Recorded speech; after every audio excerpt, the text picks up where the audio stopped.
Hey, this is Matt once again. Welcome back to another video. It's another paid request, this time from one of my dear friends, Mike, OCP Communications. Thank you so much for that, my friend. And for those interested in requesting pretty much any type of videos, feel free to send it either directly to my PayPal or join my Patreon. Both links are down below in the info box. Now, this is a film I do not know if it's on Blu-ray, but it is the 1998 film 6 Days, 7 Nights, which the Nashville Network says Harrison Ford delivers. Gene Wolfe's Hollywood says sensational. And this is a film that is directed by Ivan Reitman, who did Ghostbusters and Stripes. Sadly, he's passed away. You have Harrison Ford, and you have Anne Heche, who she has sadly passed away recently. And yeah, Ivan Reitman and Anne Heche, may they rest in peace. You also have David Schwimmer, which this is in the height of the TV show Friends. And pretty much it's a adventure comedy movie. Pretty much Anne Heche, her and David Schwimmer, they go to Matatea to enjoy a vacation. And their pilot is Harrison Ford, who has this very beautiful lady with him as a co-pilot. One thing leads to another, and Anne Heche's job calls and says, well, we need to get you to Tahiti. She doesn't want to do that because David Schwimmer had just proposed her, and she said yes, but she needs to do this, so it'll only be 15 hours. So it gets with Harrison Ford. He ultimately agrees, but during the flight, there's a big storm, lightning hits the plane, it crashes, and for most of the film, they are stuck on the island trying to figure out what to do, how to survive. And so they're dealing with, at one point, pirates, some other stuff here and there. I probably wish they went through a bit more obstacles. But this is a film that I've always enjoyed. I've always liked the film ever since I saw it back in the day. I did not see this in the theater, but I did see it when I went to home video. And I thought this was a charming, fun movie, mainly for the two leads. Because while, yeah, the plot is pedestrian, I mean, two people who are antagonistic to each other, they're trapped in a situation, ultimately they fall in love with each other. Okay, and also they're trapped in an island. We've seen movies with that happen. What makes the film work for me is the two leads. They have really good chemistry with each other. I think they're rather charming with each other. And Harrison Ford does a really nice job in this.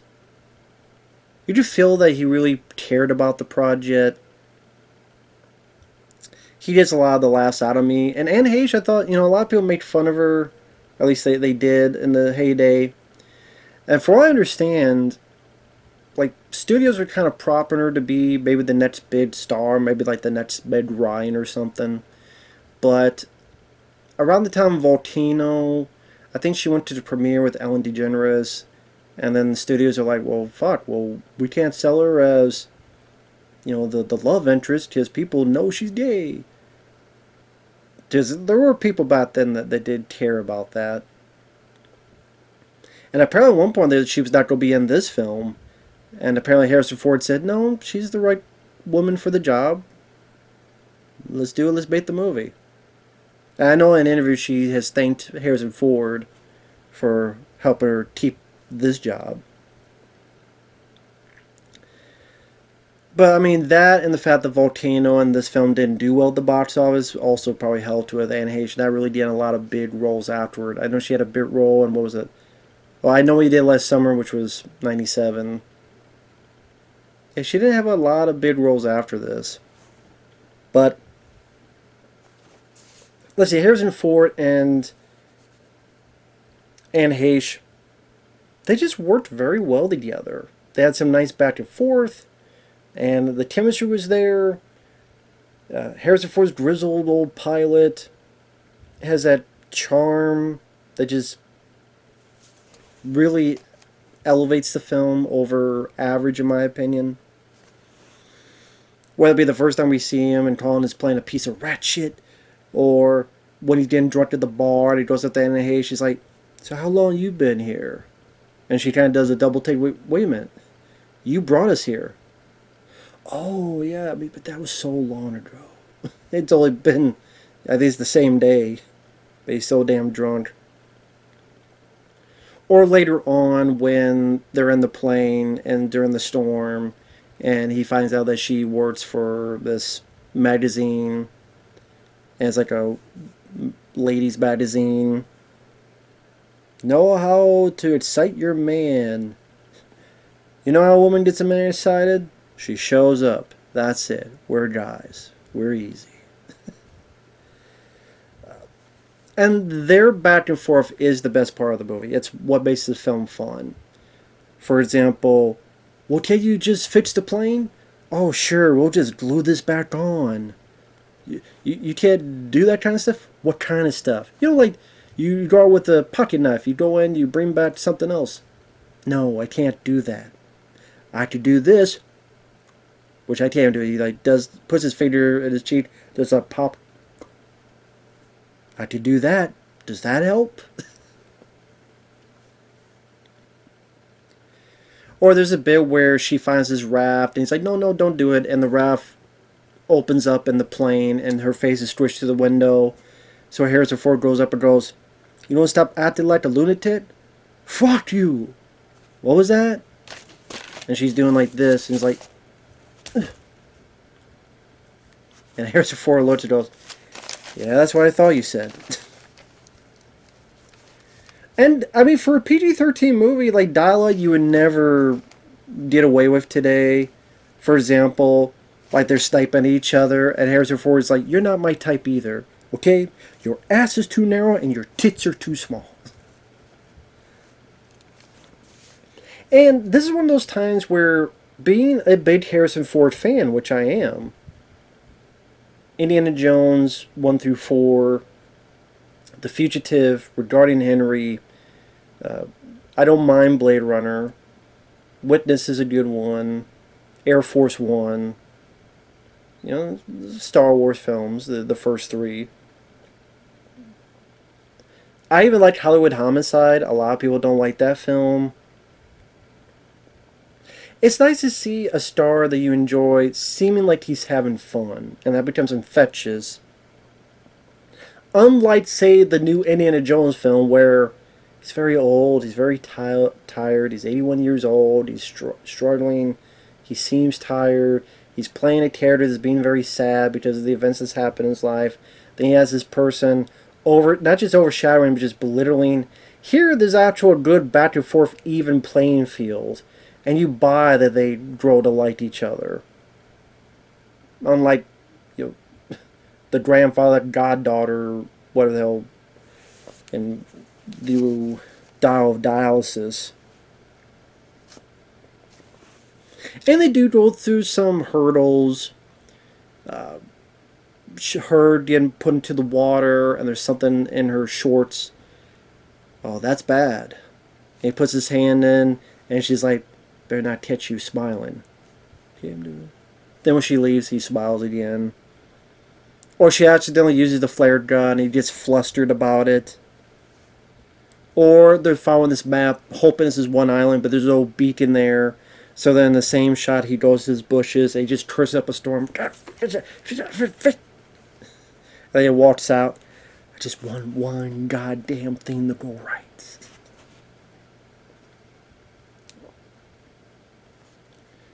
What? No. And Hannah says, no, come on, you're calm, right? Like, usually you're the calm captain. It's like, Harrison Ford goes, that's my job. I can't just swim and wave my arms in the air and go, oh shit, we're gonna die. Doesn't really help with moral, is it?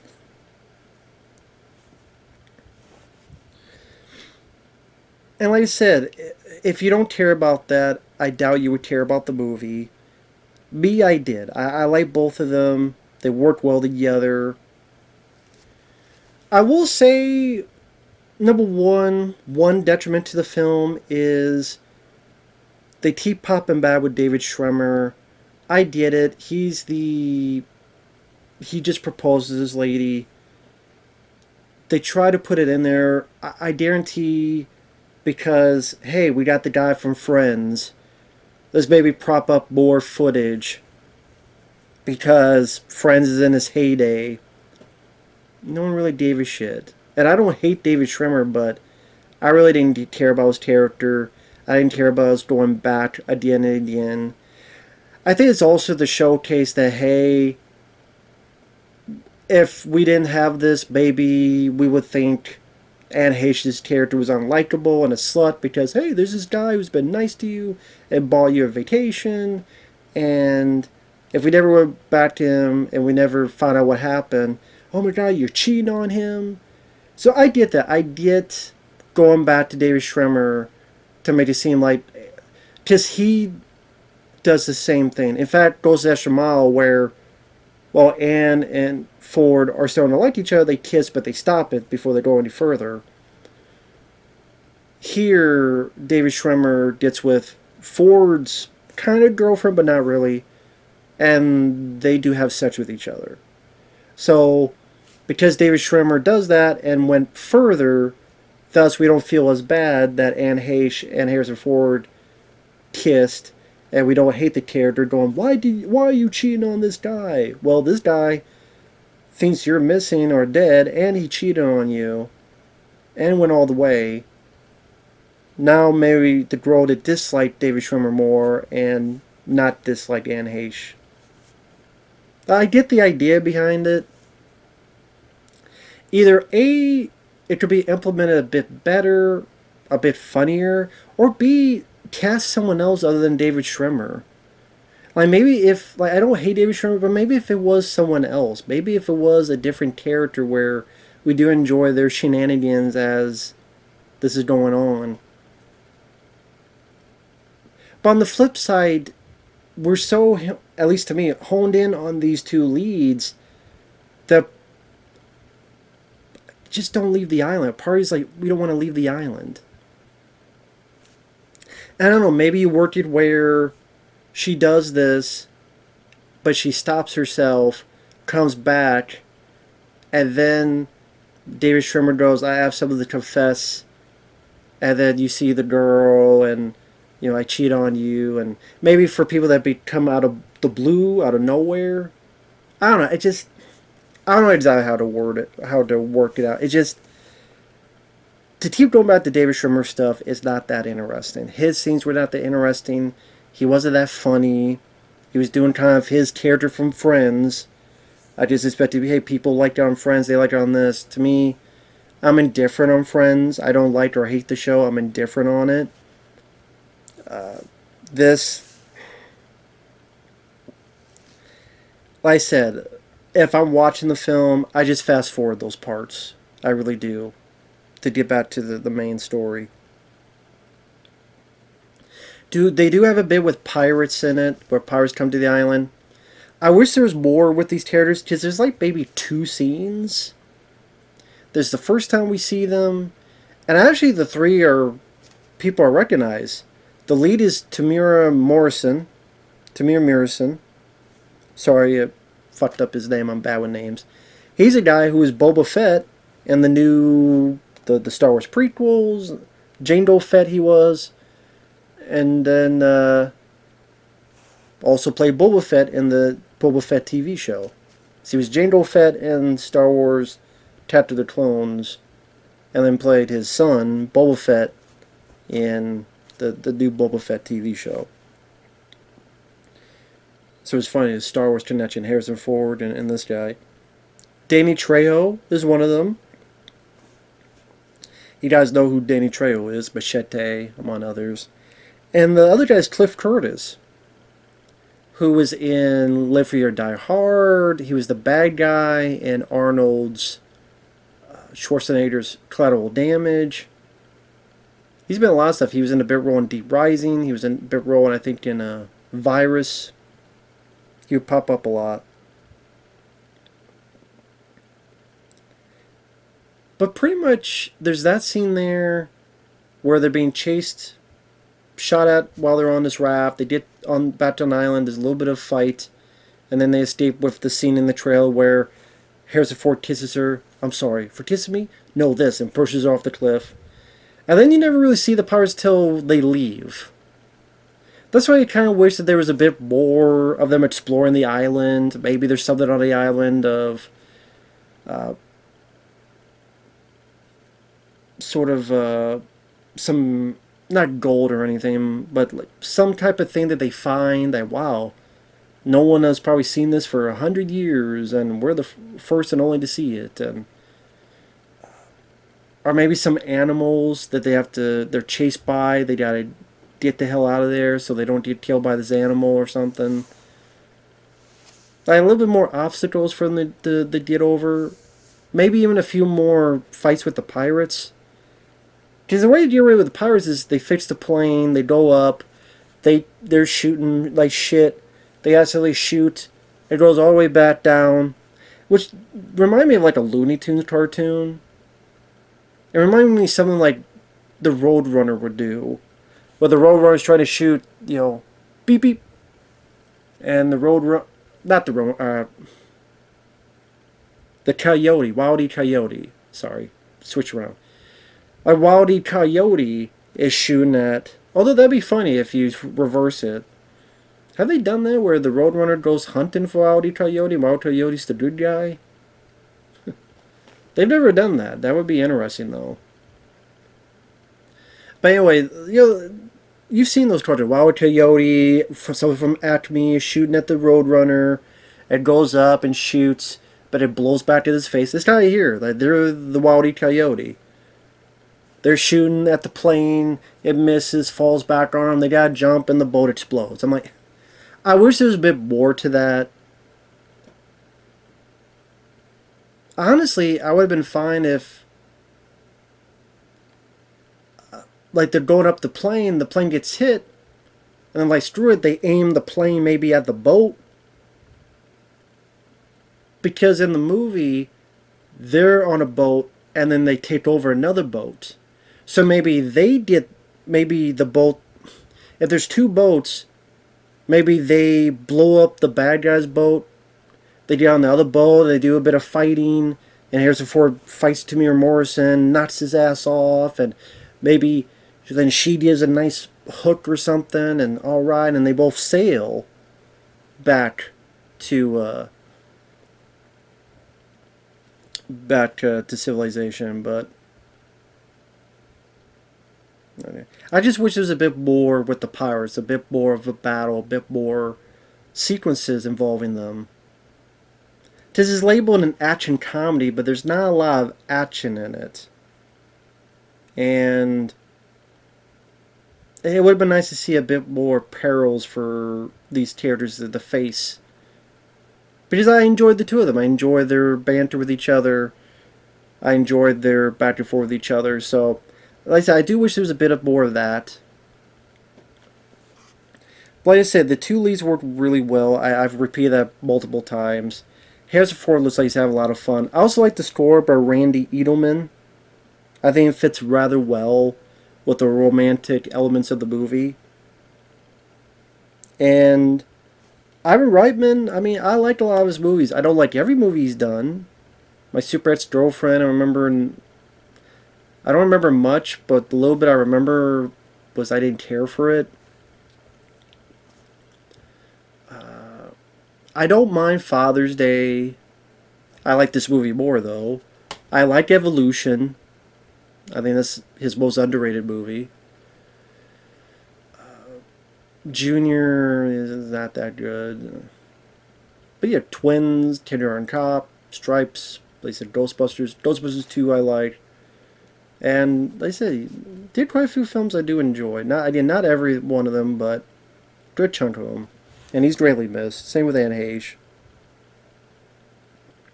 No features on this DVD. There's a trailer. That's it. I know this is apparently Margot Robbie's favorite Harrison Ford film because there was a Graham. I forget his name. The talk show host overseas, Graham Norton or something. Anyway, Harrison Ford and Ryan Gosling would be an interview for Blade Runner 2049, but Margot Robbie is there as well. And like they asked her a question, and she mentions, oh yeah, and Actually, my favorite Harrison Ford film is 6 Days, 7 Nights. And you see, like, Harrison Ford is, like, generally surprised by that, so that's pretty neat. Again, I don't know how he feels about the film nowadays, but this film's a bit underrated. I think it's a fun time. Not nearly as bad as the critics made it out to be. That's just me, though. With that said, thanks for watching. Take care, and we'll see you guys later. Bye-bye.